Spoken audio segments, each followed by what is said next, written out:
The Niger Delta Development Commission was established in 2000 with the aim of facilitating the rapid, even and sustainable development of the Niger Delta region. 19 years after, questions have been raised as to how effectively the Commission has discharged its mandate.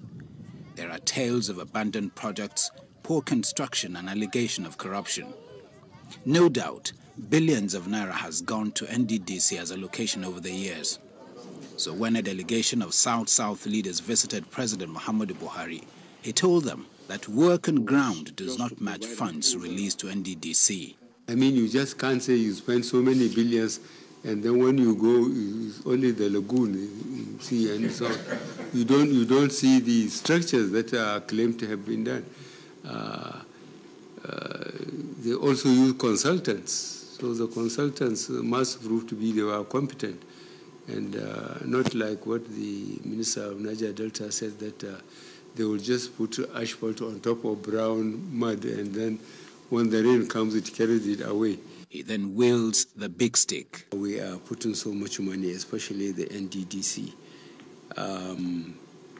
We have asked for a forensic audit of what has been happening because the amount of money which the federal government is religiously allocating to NDDC, we would like to see the results on the ground.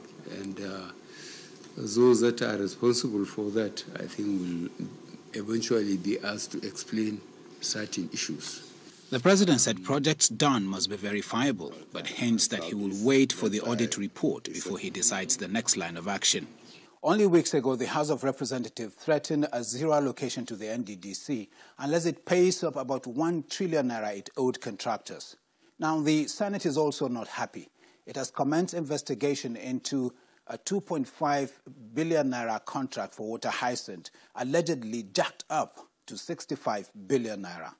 We have invited the NDDC, Acting Managing Director and management, to come and testify before this committee of the Senate on Public Accounts on an issue that has become of national importance. That is the award of contracts that have to do with the clearing of water hyacinth in the Niger Delta region, and then, of course, the desilting contracts that were awarded by NDDC under their emergency program. But back at the State House, Governor Siriake Dixon of Bayelsa spoke on behalf of the group, calling for the repositioning of the NDDC, amongst other issues. So, more or less, we had a meeting of minds. We compared notes and all agreed on what the challenges that we all need to work together to address. So that's a good thing for the Niger Delta people. On the forthcoming election in the state, Mr. Dixon calls for peaceful and credible election. From the presidential villa, Abuja, Ibrahim Adra, Channels Television News.